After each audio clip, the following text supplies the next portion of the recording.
Close your eyes and picture a place where condors soar above glaciated peaks and where turquoise crater lakes reflect perfect volcanic cones. Open them, and you're in Ecuador. This remarkable country offers more biodiversity than nations 10 times its size, from the Amazon rainforest to volcanic highlands that touch the sky. I'll guide you through landscapes so diverse they'll make you question if you're still on the same planet. Stay until the very end, where I'll reveal Ecuador's most jaw-dropping natural phenomenon. Subscribe to explore more hidden gems with me. Did you know that Quito sits at 9,350 feet above sea level, making you literally closer to space than to sea level? And here's something that'll blow your mind. Chimborazo's peak is technically the farthest point from Earth's center, making it higher than Mount Everest, thanks to our planet's bulge at the equator. The Galapagos Islands have their own time zone that's 1 hour behind mainland Ecuador because apparently Darwin's finches don't wear watches. But wait, there's more. In the Galapagos, marine iguanas are the only lizards on Earth that swim in the ocean and can hold their breath for up to 30 minutes. Here's something wild. Locals in Banos de Agua Santa live directly on the flanks of an active volcano called Tungurahua and refuse to evacuate despite constant eruption threats. And if that wasn't enough, the Basilica del Voto Nacional in Quito is technically unfinished because local legend says the world will end when it's completed. Quilotoa's crater lake is so mineral-rich that locals say it changes colors throughout the day, like a natural mood ring. Now let's dive into the most incredible places Ecuador has to offer. Have you ever walked on land that didn't exist a few centuries ago? The ground beneath your feet here was molten rock just 300 years back. Fresh earth still being shaped by active volcanoes rising from the Pacific floor. This is the Galapagos, where the planet is still under construction. Marine iguanas sprawl across black lava formations, their dark scales absorbing the equatorial sun. Giant tortoises lumber through misty highlands, some weighing over 200 kilograms. These creatures fear nothing because they evolved without predators. They'll let you walk right past. The marine reserve stretching around these islands spans 53,000 square miles, the largest on Earth. Charles Darwin spent 5 weeks here in 1835, and what he observed changed how we understand life itself.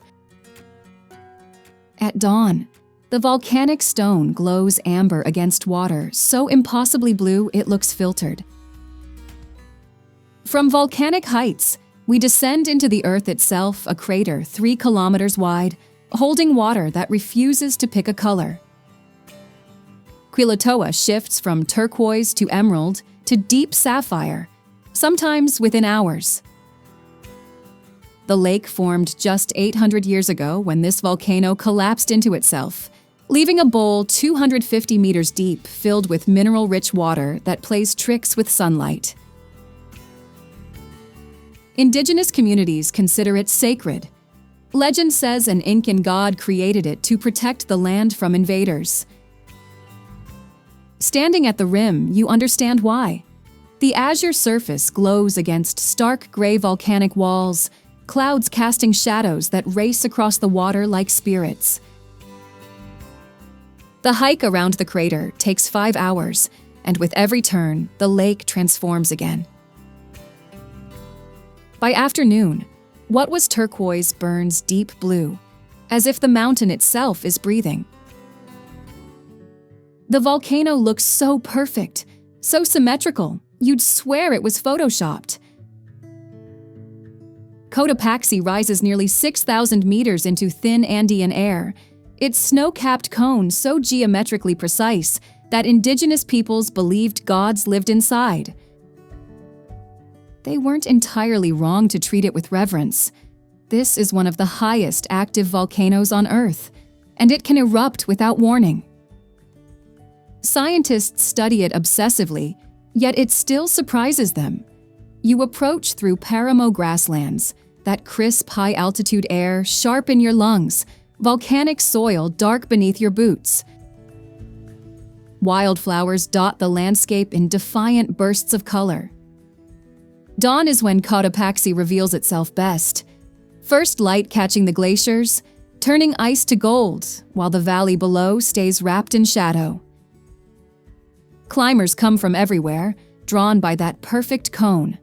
But the mountain keeps its own schedule. Always has. Here's a question that might rewire your brain. What's the closest point on Earth to the sun? Everest? Wrong. It's this mountain. Chimborazo rises over 6,000 meters into Ecuadorian sky, but that's not what makes it special. Earth bulges at the equator. Our planet isn't a perfect sphere, and Chimborazo sits almost exactly on that bulge. The math is wild. Despite being shorter than Everest by altitude, its summit extends further from Earth's core than any other point on the planet. You're literally standing closer to space here than anywhere else you could walk. The thin air carries hints of wildflowers and volcanic rock as you climb through high-altitude grasslands toward glaciers that gleam against dark volcanic slopes. At sunrise, golden light floods the summit, while shadows still pool in valleys below. The farthest place from Earth's center, the closest to the stars. From the volcanic highlands, we descend into a city that defies expectations. Quito sits nearly 3,000 meters above sea level, the highest capital on Earth, yet it's also the closest to the equator. That contradiction defines everything here. Colonial churches with gold leaf interiors rise against Andean peaks. Market vendors hawk dragon fruit in shades of electric pink, while business people rush past on cobblestone streets that have witnessed nearly 5 centuries of history. In 1978, UNESCO made Quito the first city ever designated a World Heritage Site. Walk through Plaza Grande at golden hour and you'll understand why. The light catches Baroque facades, church bells echo off surrounding mountains, and the Virgin of Quito watches from her hilltop perch. Old world elegance at new world altitude.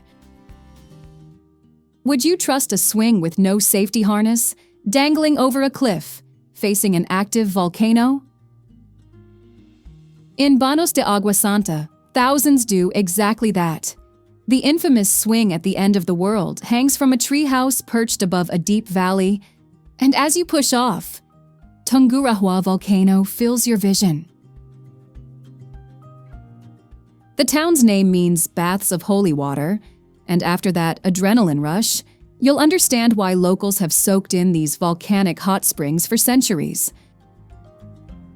Steam rises from thermal pools while the smell of sulfur mixes with eucalyptus from surrounding forests. At sunset, the sky blazes orange and pink behind cascading waterfalls. Part adventure playground, part natural spa. The gateway to the Amazon welcomes you.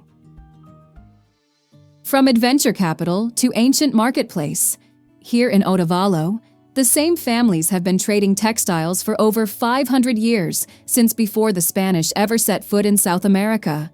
The Incas knew this place. So did their ancestors. Every Saturday, the market sprawls across several city blocks, a kaleidoscope of hand-woven tapestries, ponchos, and blankets. But here's what fascinates me. The deep reds and purples you see aren't synthetic. They come from crushed cochineal insects and mountain plants, techniques passed down through generations. Indigenous women in embroidered blouses arrange their goods as Imbabura Volcano watches over everything. The earthy smell of natural dyes hangs in the morning air.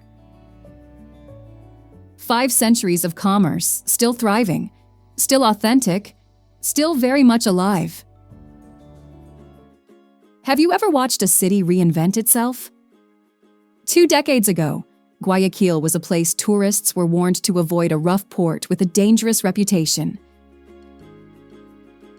Today, you walk the Malecon 2000, a waterfront promenade stretching along the Guayas River, past palm trees and public art and families out for evening strolls. But the real transformation lives in Las Peñas, where over 400 steps climb past houses painted in electric blues and burning yellows, each one a deliberate act of optimism. This was once Ecuador's gateway to the world, shipping cacao to feed Europe's chocolate obsession. Now it ships something different, proof that a city can choose to become beautiful. The sunset paints the river copper. The colors of Las Peñas glow brighter. Water crashes 30 meters down moss-covered cliffs into a pool so turquoise it almost looks artificial. But Cascada de la Virgen holds something beyond its striking color. For generations, indigenous communities have revered this waterfall as sacred, a manifestation of the Virgin Mary herself. Locals believe these waters carry healing properties, the power to cure ailments and bring good fortune. Whether you believe the legends or not, there's something undeniably special about watching visitors perform quiet rituals at the base of the falls, their reverence palpable even above the thunder of water. Come early morning if you can. When sunlight catches the mist just right, rainbows arc through the spray. The lush vegetation frames everything in impossible green. Faith, nature, and beauty. Here, they are the same thing. From volcanic craters and alpine peaks, we descend into something altogether different, a cloud forest so alive it hums. Mindo holds over 400 bird species in a valley you could walk across in an afternoon. 400 in one tiny village.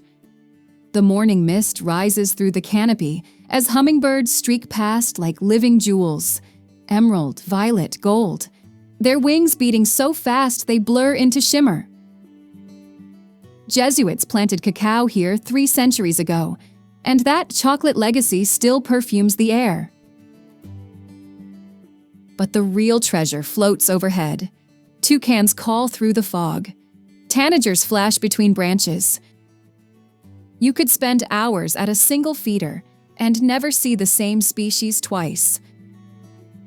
The forest drips, birds sing, and somewhere in the green tangle, another flash of color catches your eye.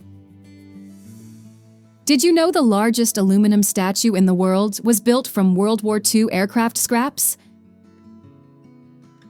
Over 7,000 pieces of salvaged metal, melted down and reassembled into the Virgin Mary that now watches over Quito from this ancient hilltop. She stands 30 meters tall, wings spread wide, and when sunlight catches those aluminum panels, the whole figure shimmers silver against the Andes. But the hill itself holds older secrets. Long before Spanish conquistadors arrived, the Quilotoa people considered this ground sacred, a place where earth and sky connected. Now Catholic faith and indigenous heritage share the same summit. As evening approaches, the city sprawls below in golden light, church domes and colonial rooftops stretching toward the mountains. The Virgin glows overhead, her metallic skin catching the last rays of sun. Most Gothic cathedrals guard their walls with dragons and demons. This one chose iguanas. The Basilica del Voto Nacional rises 115 meters above Quito's historic center, its spires piercing the Andean sky. But look closer at those gargoyles, armadillos, tortoises, pumas, every creature distinctly Ecuadorian, carved in stone where European architects would have placed mythical beasts. Construction began in 1892 as a national promise to God during Civil War, a century-long labor of faith that wouldn't see completion until 1988. Inside, blue and gold light pours through stained glass, painting the stone floors in shifting patterns. Climb the towers if you dare. Narrow ladders lead to views that stretch across terracotta rooftops to distant volcanoes.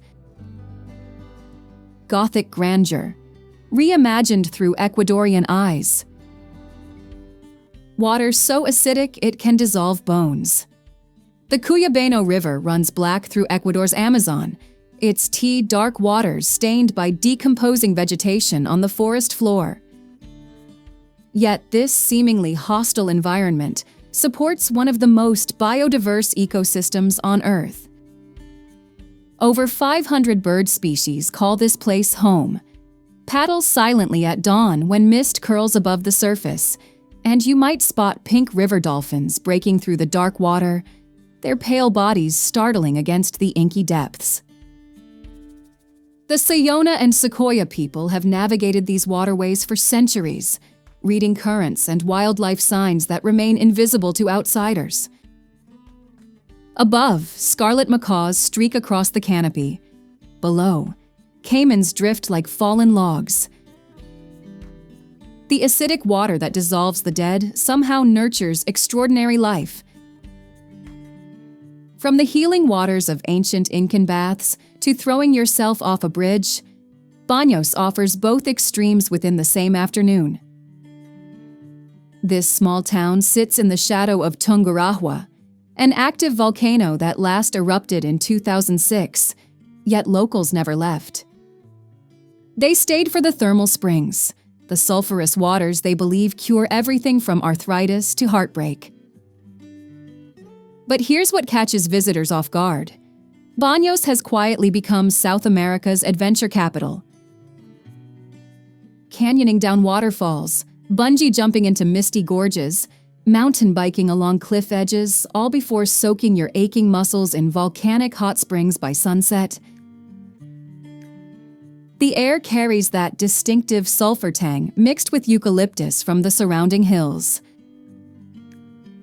Steam rises from pools as the sky turns amber behind green peaks. 100,000 liters per second. That's how much water thunders through the Devil's Cauldron at peak flow, enough force to fill an Olympic swimming pool in 20 seconds.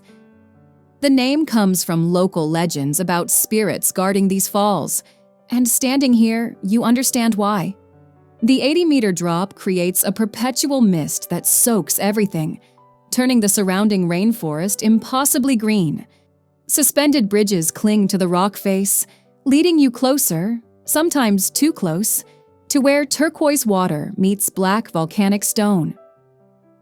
The roar is physical, something you feel in your chest before your ears fully register it. In the afternoon light, rainbows flicker through the spray, appearing and vanishing with each shift in the wind. The jungle exhales around you, warm and wet and alive. From the volcanic drama of the highlands, we descend into something stranger. 200 lakes, not scattered across a region, but packed into a single park, many sitting above 4,000 meters. El Cajas holds one of the densest concentrations of glacial lakes on Earth, carved by ice sheets that retreated 12,000 years ago. The Cañari people considered these waters sacred, and standing here, you understand why. Morning mist lifts from Lake Toreadora like breath, revealing peaks that seem to float on glass. The Paramo stretches gold and green between basins, each lake a different shade of blue. Cool air carries the whisper of streams connecting pool to pool. This isn't a landscape. It's a labyrinth of water suspended in the clouds. 25 eruptions since 1999. That's not ancient history. That's last month's news. Tungurahua rises over 5,000 meters, a stratovolcano so restless that its thunderous explosions carry across 100 kilometers of Andean peaks. Yet people stay. Villages cling to its flanks, drawn by fertile soil enriched with centuries of volcanic ash. At night, the mountain reveals its true nature. Molten orange veins tracing paths down darkened slopes, ash plumes catching moonlight like ghostly pillars. Hot springs bubble in the valleys below, heated by the same forces that could reshape this landscape overnight. Beauty and danger, inseparable. Snow on the equator. Sounds impossible, right? Yet here stands Cayambe, the only place on Earth where the equator crosses a glacier-capped peak. Nearly 6,000 meters of volcanic rock and ice, defying everything you think you know about tropical latitudes. The summit gleams white against impossibly blue skies, while farmers work terraced fields below, their ancestors having cultivated this land for centuries. Down in the town's markets, the scent of fresh-baked bizcochos, buttery local pastries, drifts through morning air still crisp from mountain altitude. Geography's contradiction made delicious. Somewhere in these mountains lies a fortune that would make modern billionaires blush. Atahualpa's ransom, enough gold to fill a room floor to ceiling. The Spanish never found it. Neither have the hundreds of expeditions since. Lianganades has kept its secret for 5 centuries. The park sprawls across 2,000 square kilometers of cloud forest, so dense, so perpetually shrouded in mist, that entire valleys remain unexplored. Morning light filters through moss-draped trees, illuminating orchids in impossible colors. Waterfalls thunder down hidden cliffs. Is the treasure real? The forest isn't telling. But standing here, watching fog swallow the peaks, you understand why some mysteries stay buried. The Otavalo people tell of a giant serpent that once lived beneath these waters. Whether it still does, they won't say. Lago San Pablo sits in the crater of Imbabura, a volcano that's still considered active, making this one of the few lakes on Earth cradled by a sleeping giant. 12 square kilometers of deep blue water mirror the cone above, so perfectly still at dawn that you can't tell where mountain ends and reflection begins. Mist rises like breath from the surface. Colorful wooden boats drift past villages that have called these shores home for centuries. The serpent, it seems, shares well. From the high lake waters, we climb even higher, to the city Ecuadorians call the saddle of the world. Riobamba perches at nearly 9,000 feet, higher than Quito itself, once serving as this nation's capital before independence reshaped everything. The thin air here carries the scent of eucalyptus and wood smoke. At dawn, light spills gold across colonial plazas, while the Saturday market erupts in color. Textiles in deep crimson and cobalt blue stacked beside pyramids of potatoes and grain. Above it all, a snow-capped giant watches, the highest peak in Ecuador, rising from the city's backyard like a silent guardian. Just 20 minutes from Quito's chaos, something unexpected. Cumbaya was once farmland for the Incas, today? It's Ecuador's answer to suburban reinvention coffee shops and yoga studios, sharing streets with workshops where families have crafted pottery for generations.